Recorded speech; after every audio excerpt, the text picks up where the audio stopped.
사랑하는 성도 여러분, 지난 겨울 잘 보내시고, 또 이렇게 2023년 새 봄을 맞이하면서 성서학당을 다시 개강하게 돼서 참 감사드립니다. 이번 학기에도 사무엘서 하반부를 통해서 우리에게 주시는 하나님의 귀한 말씀을 함께 생각하고 또 우리의 삶에 적용하면서 믿음에 도움을 받는 그러한 귀한 시간들이 되기를 바랍니다. 아, 하루하루가 우리에겐 늘 새날인데 새날이지만은 그 새날 속에서 우리가 새롭게 살아내는 힘을 얻으려면 하나님이 주시는 새로운 말씀들을 늘 마음에 새기고 또 그 하나님과 호흡하고 대화하면서 살아가야 새날다운 새날을 살아나게 될 줄 믿습니다. 그래서 오늘 이렇게 사무엘서 하반부를 다시 한번 공부하게 되면서 하나님 앞에서 새날을 살고 싶은 새 역사를 만들고 싶은 그런 마음을 갖게 되기를 바랍니다. 먼저 오늘은 첫 시간이기 때문에 다시 한번 이제 사무엘서를 통하여서 하나님의 말씀하시는 내용들을 조금 개괄적으로 다시 설명하는 시간을 잠깐 좀 갖고 또 두 번째 시간부터 이제 본문을 가지고 함께 읽고 묵상하면서 내용도 정리하고 그 속에서 주시는 하나님의 말씀을 참고하도록 하겠습니다. 사무엘서는 상하로 두 개로 구별되어 있는 초기 이스라엘 민족 역사에 대한 기록이 남겨 있습니다. 물론 제가 초기라고 표현한 것은 가나안 땅에서 정착하여 초기 왕국 역사를 의미하는 것입니다. 물론 그 이전에 사사시대도 있고 또 광야 시절도 있었고 출애굽 시절도 있었지만은 지금 제가 말씀하는 초기 역사라고 하는 건 초기 왕국 역사를 의미합니다. 나라, 왕 이런 제도화되어 있는 그런 이스라엘의 역사의 초기 부분을 말씀드리는 거예요. 사무엘서가 바로 그러한 내용들을 담아내고 있습니다. 특별히 사무엘이라는 어린 하나님의 종을 통해서 이스라엘 백성에게 하나님께서 하나님의 뜻을 안내하고 전하게 하시고 또 하나님의 종인 사무엘을 통해서 민족의 새 역사를 이끌어갈 왕들을 기름 부어 세우게 하는 이야기들이 담겨 있어요. 그래서 보면은 인물의 흥망성쇠를 보여주는 내용도 담겨 있고 또 초기 왕국이 불안정한 데서 아주 든든한 기반이 서는 부국강병한 나라로 세워져가는 과정이 담겨 있는 이야기가 바로 이 사무엘서 상하에 담겨 있습니다. 물론 그 상하라고 하는 두 개의 역사서 속에 주된 인물은 바로 사무엘 그리고 초기 왕 사울 그리고 2대 왕인 다윗 이렇게 세 인물 중심으로 역사가 기록되어 있다는 것을 알 수가 있습니다. 자, 오늘 그래서 여기서 성경에서 만나는 사무엘서에 등장하는 인물들 여러분들이 이미 익히 잘 알고 있는 사무엘 그는 하나님의 부르심을 받아서 죽을 때까지 하나님의 뜻을 전하고 그 뜻에 맞게 백성들을 가이드했던 안내자요 선지자였습니다. 그런가 하면은 사울이라는 사람은 베냐민 지파의 젊은 일꾼이었는데 젊은 종이었는데 그를 통해서 하나님이 이스라엘 백성이 이렇게 원하는 초기 왕권을 성립해내는 데 있어서 초기 인물로 사용하십니다.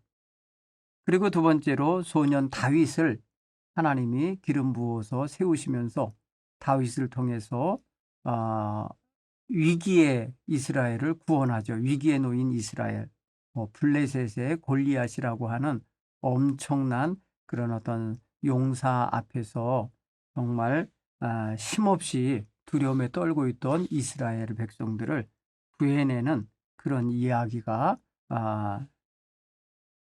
담겨 있는 내용이죠. 그런가 하면은 이제 다윗이 그의 왕권을 공고하게 세워가는 과정이 이제 사무엘 하를 통해서 등장하게 됩니다. 물론 전반부에도 다윗의 이야기가 조금 섞여서 나오긴 하지만 그래도 주된 역사적 인물은 사울의 이야기가 주된 이야기로 담겨 있어요. 그리고 사무엘상 마지막 장에 그 사울과 그의 가문이 하나님의 심판을 받고 블레셋 군대에 의하여 거의 전멸되는 그러한 상황 이야기로 사무엘상이 끝납니다. 그리고 사무엘하 1장이 그 사무엘상 31장 마지막 부분과 연결되어져서 다윗이 그 사울과 요나단의 죽음을 슬퍼하고 애통해하며 슬픈 노래를 부르고 있는 그런 모습, 그리고 그들의 가정의 장례를 용감무쌍하게 가서 치루어주고 있는 길앗 야베스 백성들을 위한 그런 칭찬, 그런 이야기들로 1장이 이야기가 됩니다.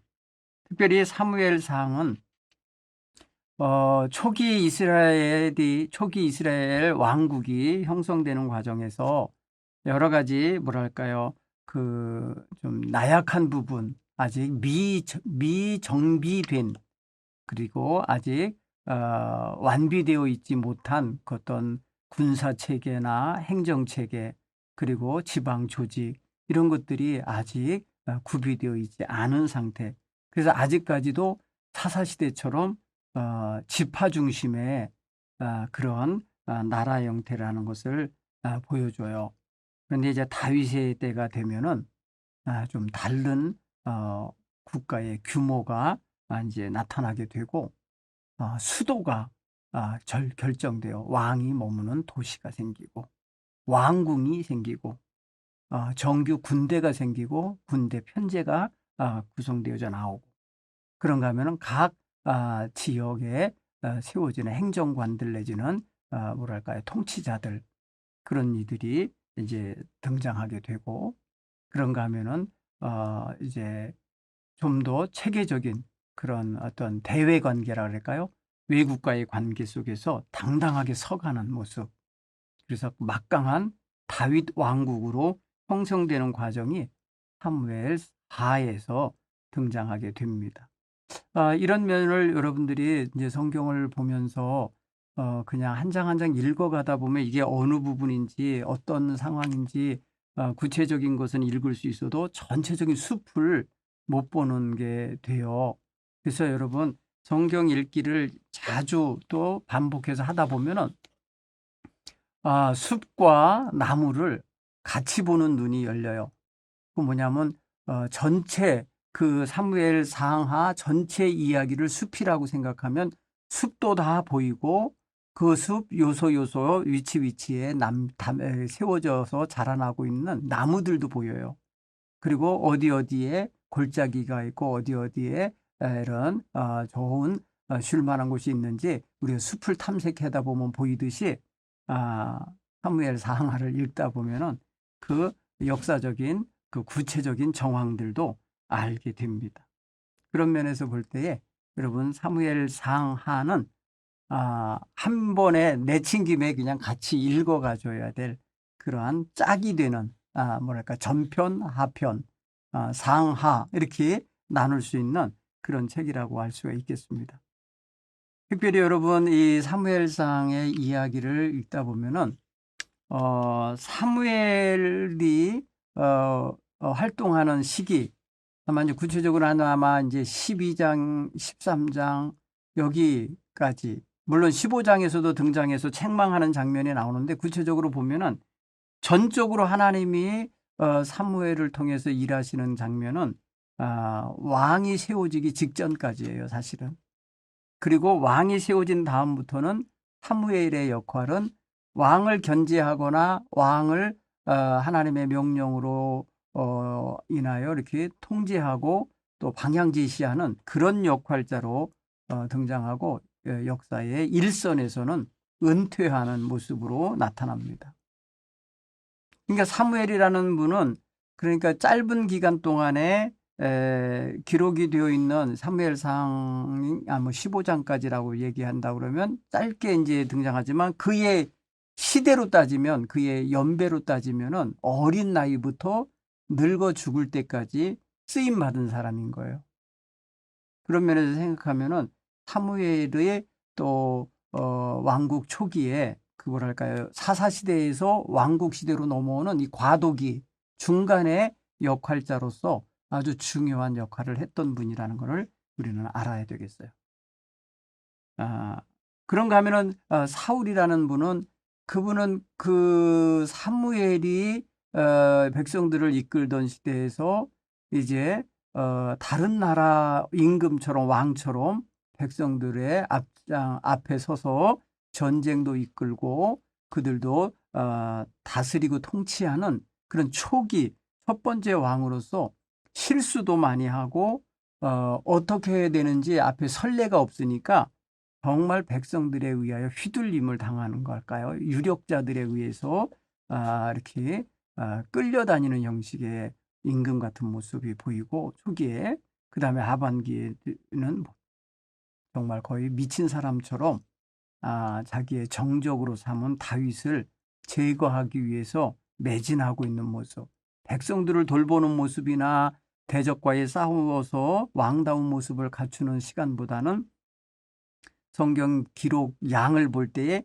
다윗을 쫓아다니는 시간이 많다는 걸 알 수 있어요. 그러니까 다윗을 굉장히 경계했다라는 걸 알 수 있어요.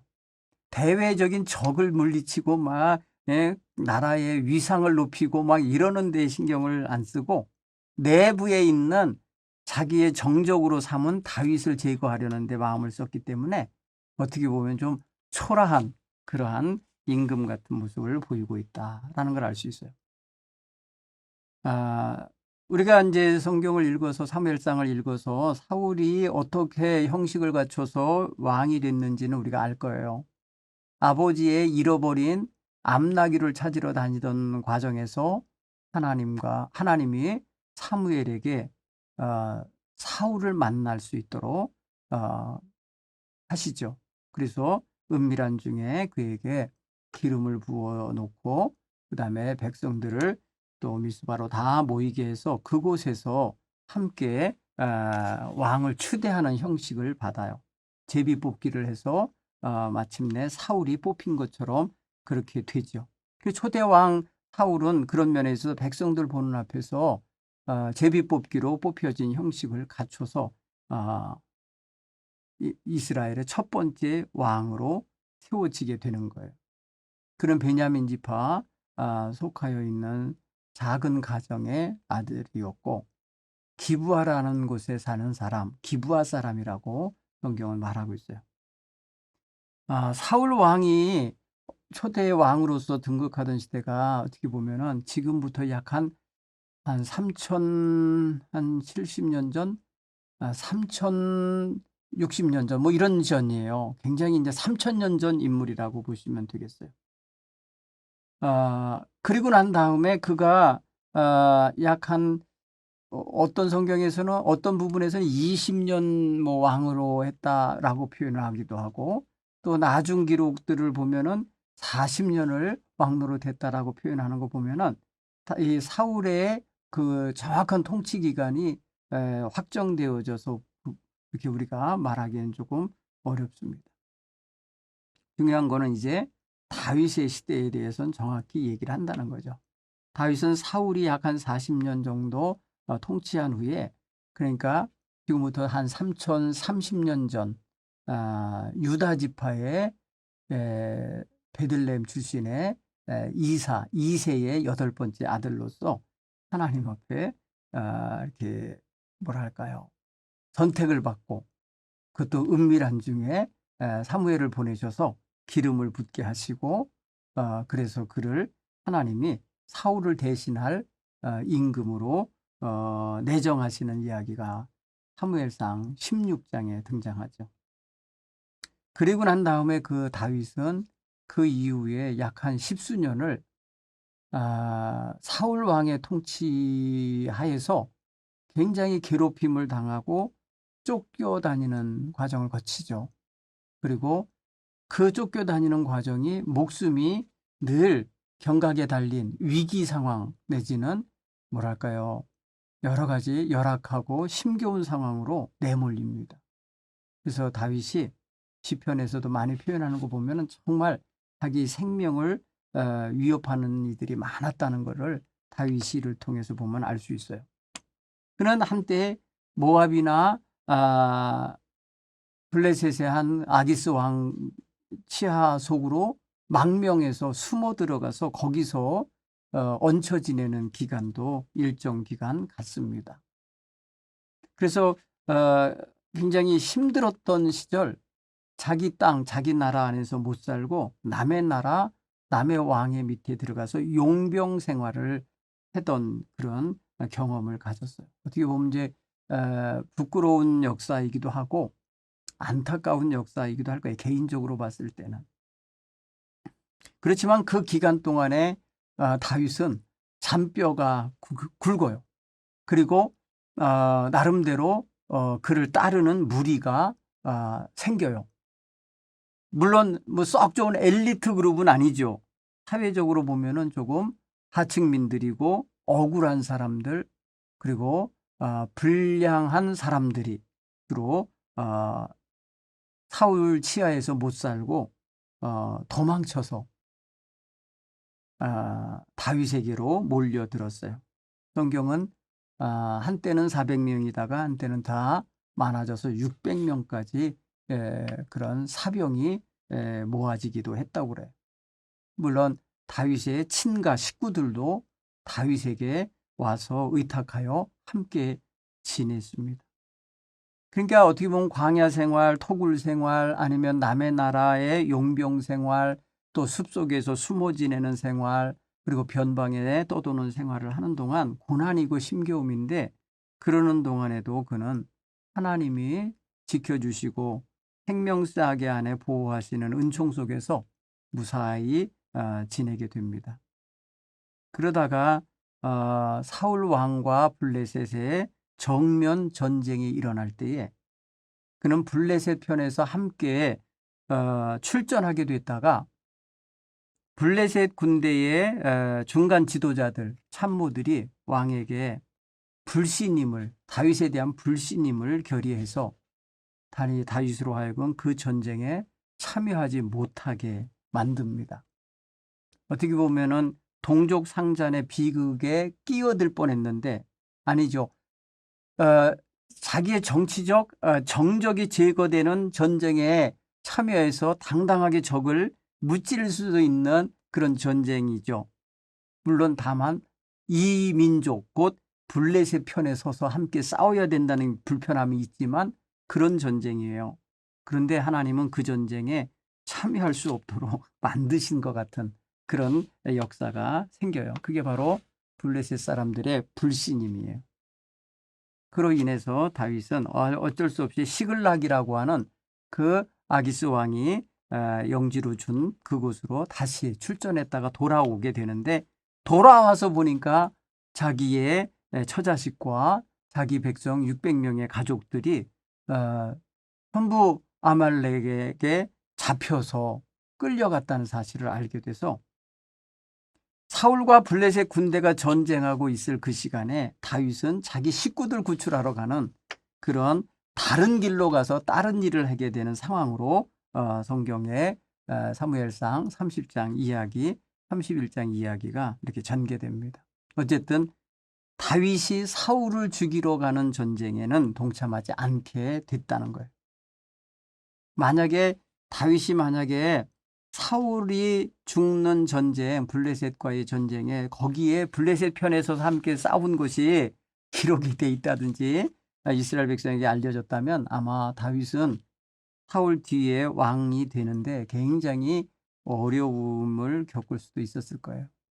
왜냐하면 적편에 서서 우리 편을 쳤다, 전쟁을 했다 이런 어떤 불명예가 생길 수 있기 때문에 그렇겠죠.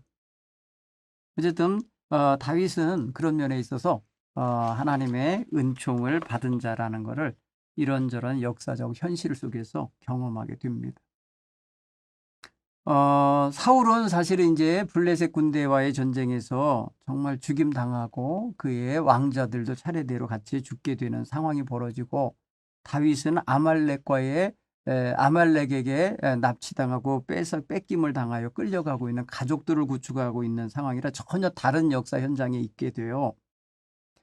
그러는 사이에 역사가 바뀌는 거예요. 이스라엘의 통치자가 이제 없어지게 된 거예요. 다윗은 그리고 난 다음에 이 이스라엘의 왕인 사울과 그의 아들 요나단과 말기수와 이렇게 차례대로 왕자들이 함께 다 죽었다. 한 자리에서 죽었다라는 소식을 듣고 굉장히 괴로워하죠. 괴로워하는 가운데에 하나님 앞에 묻습니다. 하나님, 제가 이제 어떻게 해야 됩니까? 어디로 가야 됩니까? 묻는데 하나님께 구체적으로 물어요. 여러분 이제 사무엘하를 보시면 나중에 가셔서 사무엘하 아마 2장쯤에 가면은 다윗이 하나님께 물어요. 여호와께 여쭈어 아뢰되 내가 유다 한 성읍으로 올라갈까요? 하나님께 물을 때 여호와께서 말씀하십니다. 올라가라. 어디로 올라갈까요? 그랬더니 헤브론으로 가라. 그러니까 하나님 앞에 자기의 행로를 묻어요. 그래서 하나님의 지시를 받고 유다 땅, 고향 땅으로 돌아오게 되고 돌아와서는 그 헤브론에서 유다의 왕이 됩니다. 한 지파, 유다의 왕이라고 돼요. 성경을 보면 12지파 중에 유다 지파 네 번째 지파가 있잖아요. 그 지파에서 단독으로 왕을 세우는 거예요. 베냐민 지파의 사울 왕의 아들 중에 이스보셋이라고 하나가 있는데 걔를 이미 사울 왕의 군사령관인 아브넬이 데려다가 왕을 세웠어요. 그래서 그 다윗이 유다의 왕이 됐을 때 실질적으로는 이스라엘 왕이 2명이 되는 거예요. 사울 왕의 아들인 이스보셋도 하나의 나라의 아버지를 대를 이어서 왕이 되어 있고, 다윗은 다윗대로 유다 지파 남쪽 유다 지파의 왕이 되어 있어요. 7년을 조금 넘게 그가 7년 반 동안 유다의 왕으로 있었다고 성경을 보면은 기록이 되어 있습니다.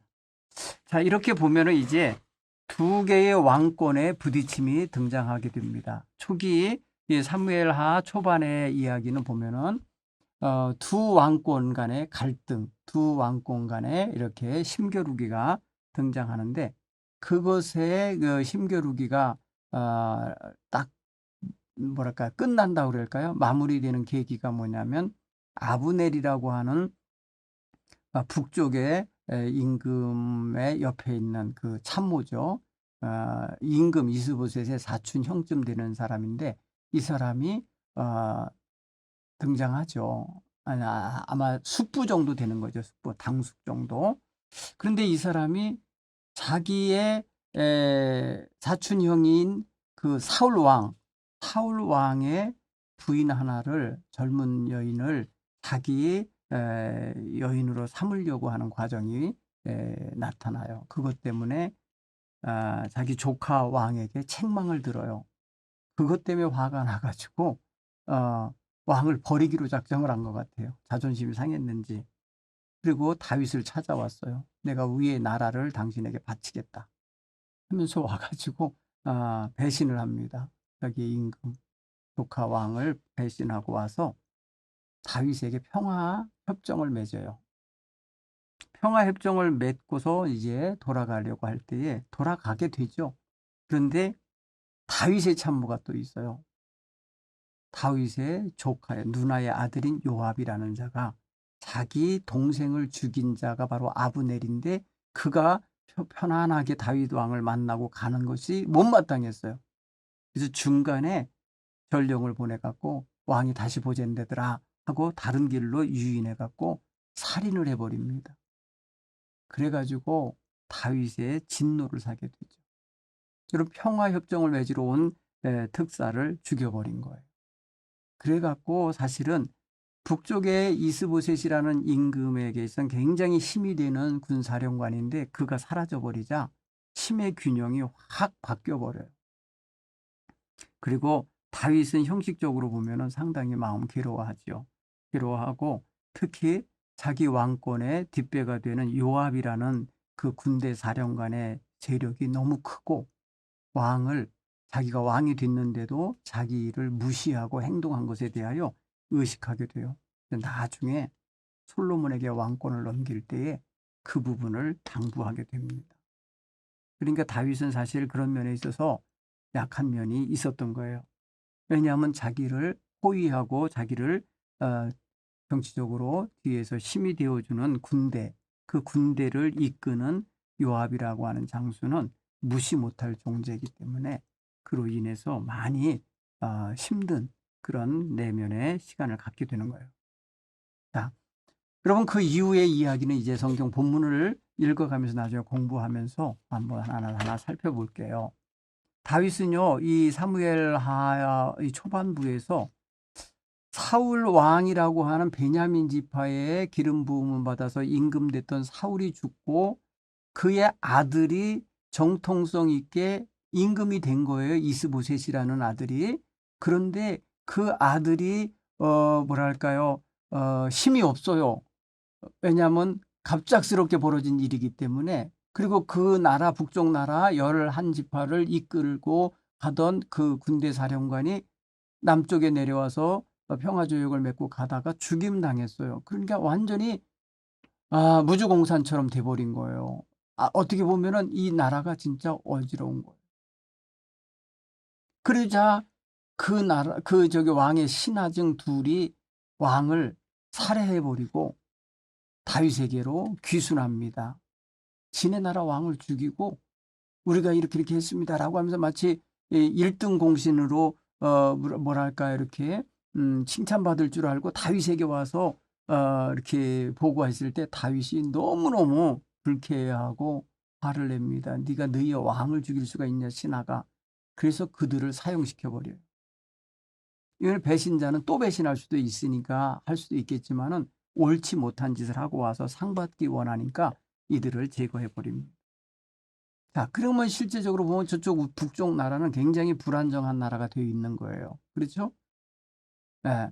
그러자 북쪽에 있는 각 지파의 어른들이 11지파의 어른들, 족장들이 남쪽에 있는 다윗에게 찾아옵니다. 찾아와서 당신은 사울이 있을 때부터 우리의 목자처럼 우리의 출입을 주관하고 앞장서 우리를 리더했던 지도자입니다. 그러니 우리와 언약을 맺읍시다. 이렇게 말해서 당신이 우리의 참된 목자다운 목자가 되주면 우리는 당신을 우리의 왕으로 따르겠습니다. 하면서 쌍방 언약을 맺게 돼요. 사실은 다윗이 북쪽에 있는 나라를 평화롭게 정권 이양을 받을 수 있는 힘은 이 언약이에요. 그래서 언약을 자기가 맺어주고 그렇게 왕 노릇을 하겠다고 약속을 한 거예요. 이 다음에 여러분 열왕기상에 가보면요.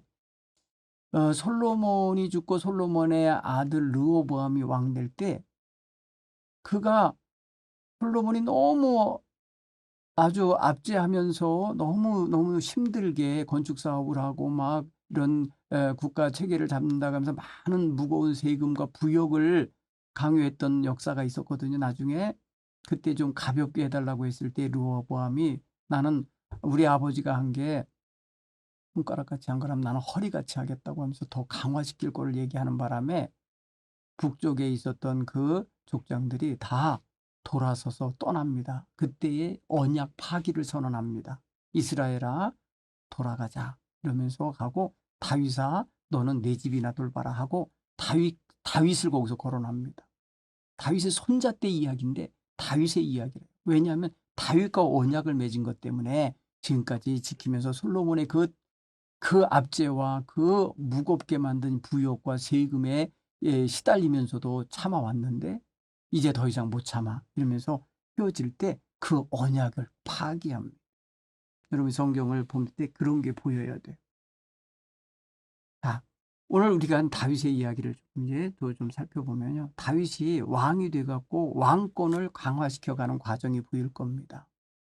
사무엘상을 읽어보면 다윗이 1차 헤브론에서 유다의 왕이 되어서 7년 반을 통치하죠. 7년 반을 통치하는 동안에 다윗의 영향권은 유다 지파에 한했어요. 그런데 7년 반이 지난 후에 북쪽과 남쪽 간의 전쟁도 있고 갈등도 있고 살인도 있고 배신도 있고 막 이러는 과정을 다 겪어가고 나서 7년 반 후에 다윗이 이스라엘 전체 12지파 통일 왕국을 이루게 돼요. 그러니까 다윗이 가만히 보면요, 이 왕권이 세워져가는 단계가 있어요. 첫째는 유다 왕국의 임금이 돼. 그리고 갈등 국면을 잠깐 극복하다가 11지파의 지도자들이 와서 언약을 맺어요.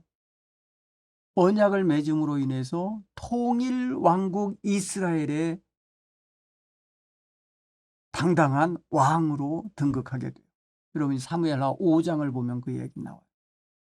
자, 이렇게 보면은 이미 보세요. 다윗이 임금이 되는 과정이 벌써 여기만 해도 두 단계가 있죠. 유다의 임금이었다가 이스라엘의 임금이 돼요. 전체 이스라엘. 한 지파의 왕이었다가 12지파의 왕이 돼요. 요게 지금 단계가 보여야 돼요. 그리고 요 단계에서 왕이 되었을 때 다윗이 보세요. 유다 지파에 치우쳐서 자기의 본거지를 삼는다든지 그러면 나머지 북쪽에 있는 11지파들이 뭐라고 하겠어요? 너 니네 유다 지파니까 니네 유다 지파에서만 머물 거냐? 뭐 이러면서 이제 시비도 걸 수 있고 편향적이다 뭐 이런 말 하겠죠. 그렇죠? 우리나라의 대통령이 경상도 대통령이 전라도 대통령이 나와도 항상 그들이 어디 와 있느냐면 서울에 와 있었죠. 청와대에. 그래서 청와대에 와가지고 나라 전체를 다스리는 게 지금 우리나라 대통령들의 모습이잖아요. 그렇다고 보면은 당시에는 사울 왕 때는 왕궁이 없었어요. 그래서 그는 베냐민 지파야 기브아에 있는 자기 집에서 다스렸다는 거예요. 자기 집에서. 왕궁이 따로 없었어요. 근데 다윗은 그 다음 차례로 왕이 되었을 때 뭘 했느냐? 통일 왕국의 이스라엘의 왕이 돼가지고 행한 첫 번째 일이 뭐냐면 수도를 정한 거예요. 수도. 자기가 다스릴 왕도를 하나 세운 게 바로 예루살렘입니다. 예루살렘 그때까지 여부수 족속이 차지하고 살고 있었어요. 가나안 족속 가운데 여부수족. 여러분 그거는 보면은요. 다윗이 유다 지파잖아요. 유다 지파의 땅을 뭐랄까요? 선사받은 사람은 갈렙이에요. 수백 년 전에 갈렙. 근데 갈렙의 후손인 그 모든 그 땅 전체에 거기 안악자손이 살았다고 그러는데 완전히 정복 못하고 있었던 거죠. 그래서 예루살렘 성은 여부수 족속이 살고 있었어요. 근데 다윗이 그 여부수 족속을 물리치고 그 성을 뺐습니다. 다윗성이라 이름을 짓고 거기를 중심으로 해서 이제 어느 지파에도 안 속했던 거예요. 그거는. 물론 땅을 분배받을 땐 유다 지파에 속한 영역에 있지만 아직 미정복된 땅이기 때문에 그가 새로 정복해서 그 땅에 왕도를 수도를 정하는 거예요. 왕궁을 거기다 세우는 거예요. 자, 그래서 이렇게 보면은 단계가 있죠. 유다 왕이 됐다. 이스라엘의 12지파의 왕이 됐다가 그 다음에 통치 기반이 되는 예루살렘 그곳을 확보하죠. 그 다음에 그가 한 게 있어요. 네 번째 단계에서 한 게 뭐냐면 나는 하나님 없이 못 살아. 그래서 하나님의 법궤를 옮겨옵니다. 하나님의 법궤를 지방성소에 있었던 것을 예루살렘으로 옮겨와요. 그래서 예루살렘을 종교의 중앙센터로 만들어요. 중앙 지점으로. 정치는 왕이 하니까 왕이 있는 곳이 중앙이 되잖아요. 하나님도 그리로 모셔오는 거예요. 그래서 정교가 한자리에 있는 거예요. 굉장히 중요한 일을 합니다. 그래서 하나님의 법궤, 하나님의 회막을 다윗성으로 가지고 들어오는, 옮겨오는 작업이 있어요. 여러분이 사무엘하를 읽어보면 이제 그 장면을 보게 될 거예요. 그러고 난 다음에 하나님의 법궤도 있죠. 왕도도 생겼지. 막강한 이제 군대도 생깁니다. 부국 강병책을 씁니다. 그래서 정복 전쟁을 합니다. 그동안 이스라엘은 정복당하는 쪽이었어요. 그런데 다윗 시대부터 정복하는 나라가 됩니다. 이웃 주변 조그만 잡족들 다 지배합니다. 영토 확장을 하고요. 그리고 다른 나라들을 식민지 삼아가요. 그러면 식민지를 삼으면요. 다시 전쟁의 위협이 없도록 만드는 거고 적들의 침입이 없도록 만드는 거고 도리어 그들을 나라로부터 세금을 걷어들이는 거예요. 그러면 어떻게 되겠어요? 나라가 부자가 되죠. 강해지죠. 그래서 다윗 왕국이 굉장히 강력한 나라가 되는 거예요. 부국 강병책을 씁니다. 영토 확장과 부국 강병책.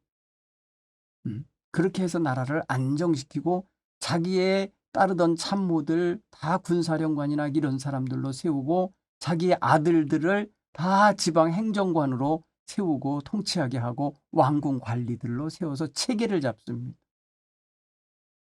나아가서 하나님의 성소를 관리하는 레위인들을 정비시켜서 찬양하는 사람들, 제사를 주관하는 제사장 제도들을 확립해 놓습니다.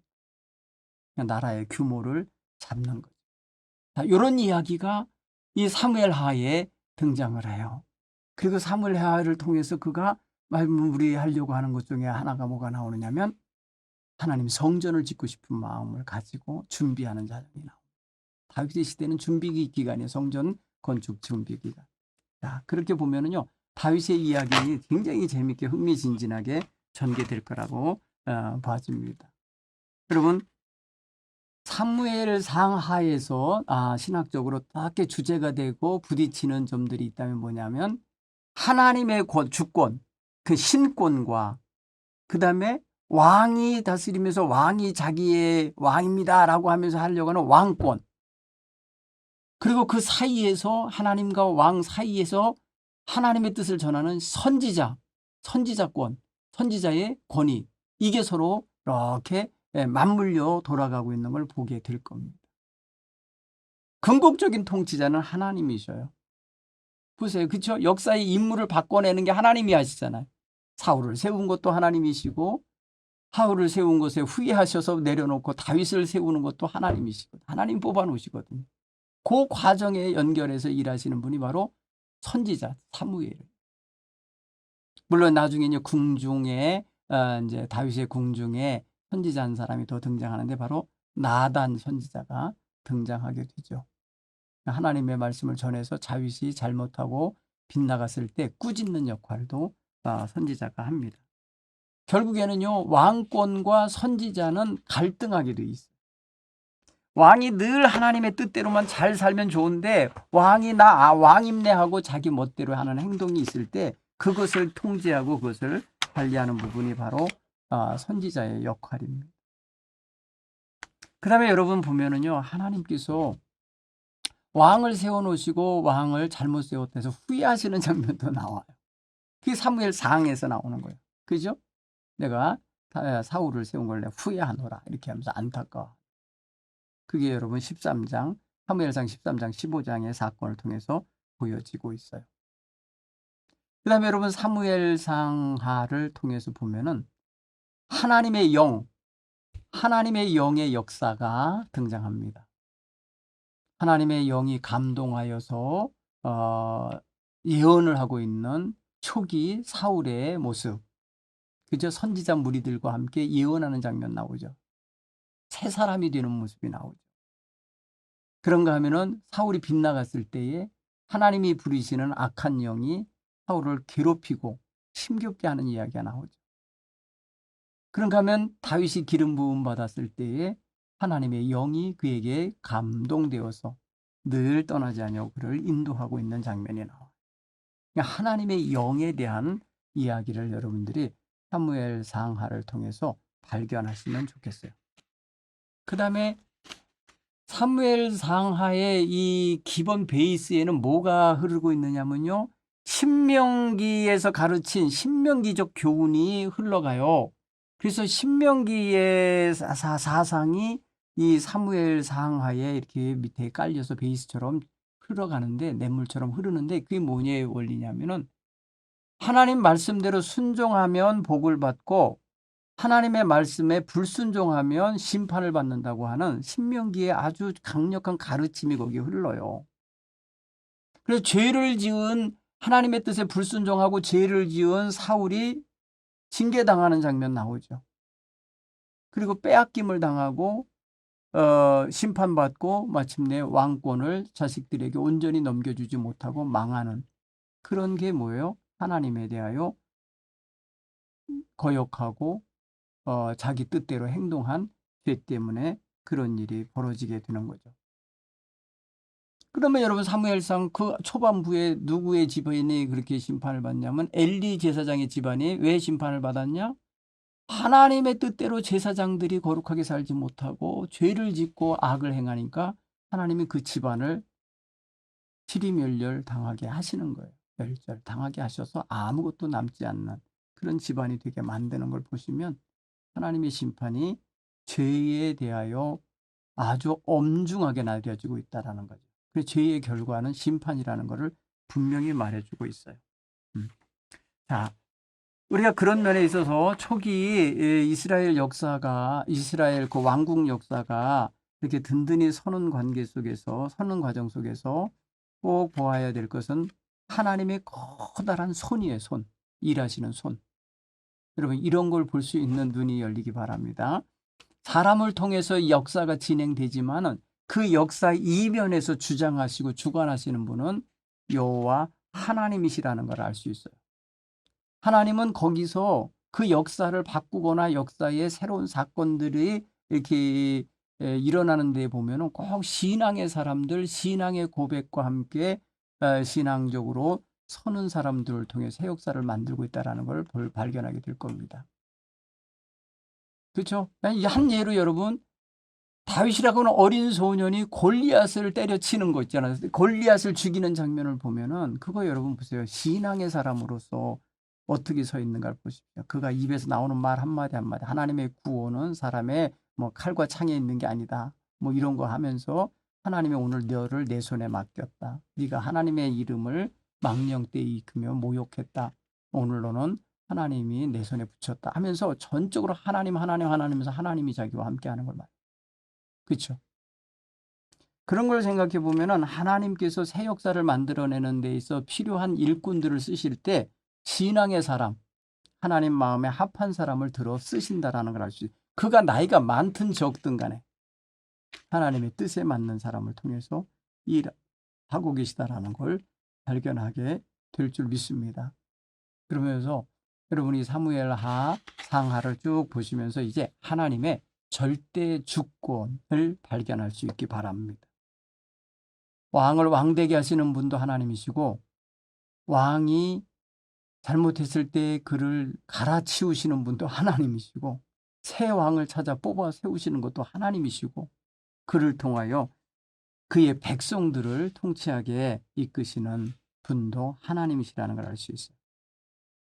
그 다음에 여호와의 영에 감동된 사람, 그런 사람이 바로 하나님께서 들어 쓰시는 사람이라는 것을 알 수가 있어요. 성경에는 뭐 여호와의 영에 감동된 사람이 바로 사무엘이고 다윗이죠. 그 왕국에서 그렇게 쓰임 받고 있다라는 걸 알 수 있어요. 자, 이렇게 보면은 오늘 우리가 하나님이 함께하는 사람, 하나님의 영이 함께하는 사람이 하나님의 뜻을 이룰 하나님의 도구가 되는 일꾼이요 도종이라는 걸 우리가 알 수가 있어요. 자, 이 시대도 마찬가지 아니겠어요? 그렇죠? 이 시대에도 하나님께서는 누구를 통해서 일하시겠어요? 하루하루 하나님 앞에 기도하며 하나님께 겸손하게 진실하게 다가서는 그러한 성도들을 통해서 일하시지 않겠습니까? 그렇죠? 그런 면에서 하나님의 일하시는 이야기를 하나하나 살펴보면서 오늘 이 시대에 하나님은 누구를 찾으실지, 어떤 사람을 찾기 원하시는지, 어떤 사람이 하나님 눈에 뜨일지를 한번 생각할 수 있기를 바랍니다. 사무엘상 하의 내용 전체적으로 이렇게 살펴보면요. 사무엘상은 31장으로 되어 있고 사무엘하는 24장으로 되어 있어요. 총 55장의 이야기죠. 55장 이야기. 근데 전반부 사무엘상 1장 1절부터 31장 마지막 절까지 이야기 속에는 이 사무엘상하에 등장하는 주요 인물이 다 등장을 해요. 다 등장을 하는데 사무엘은 어려서부터 늙어 죽을 때까지 이야기가 늙어 죽을 때까지의 어떤 그런 이야기가 담겨 있는가 하면은 사울은 한 40살 왕이 될 때가 40살이거든. 40살에 등장하여서 죽임당하는 이야기까지 전쟁에서 패하는 데까지 이야기가 다. 다윗은 거기서 어떻게 등장하냐면 어린 아이, 젊은 아이로 지금으로 말하면 중고등학생 되는 정도 학생이겠죠. 그래서 저 10대의 소년으로 등장을 해요. 소년으로 등장을 해요. 그러다가 끄트머리쯤에 보면 망명하여서 남의 나라에 가서 이리저리 다닐 때쯤에 나이가 이미 이제 30살이 가까워요. 그가 유다에 와서 왕이 될 때 나이가 30살이었거든요. 그렇다고 보면은 10대 중반부터 중후반부터 30살이 될 때까지 다윗은 온갖 고생을 다 한 거예요.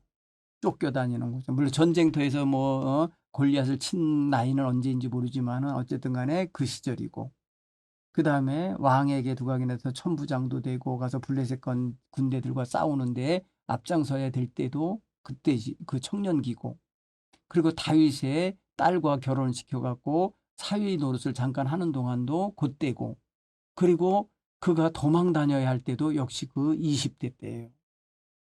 그리고 남의 나라에서 망명생활 몇 년간 하는 동안도 그게 20대예요.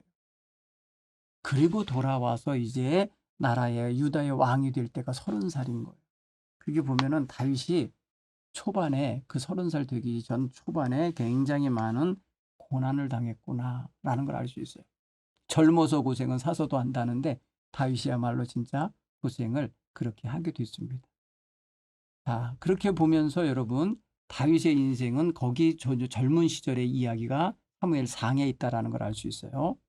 그리고 사무엘 하부터는 이제 나이 30살부터 죽을 때 70살 40년 다스렸다고 그러고 솔로몬에게 넘겨주는데 열왕기상 2장에 가서 이제 유언을 하게 되잖아요. 그 사이에 사무엘 하가 들어있어요. 그러니까 그 기간입니다. 40년 기간, 통치 기간 이야기가 사무엘 하에 나와요. 그거는 완전히 이제 다윗의 이야기가 중심이 되는 겁니다. 그래서 이번 봄학기에 만나게 될 사람은 다윗입니다. 그래서 여러분, 다윗을 통해서 한번 좀 우리 자신도 돌아볼 수 있는 그런 시간이 됐으면 좋겠어요.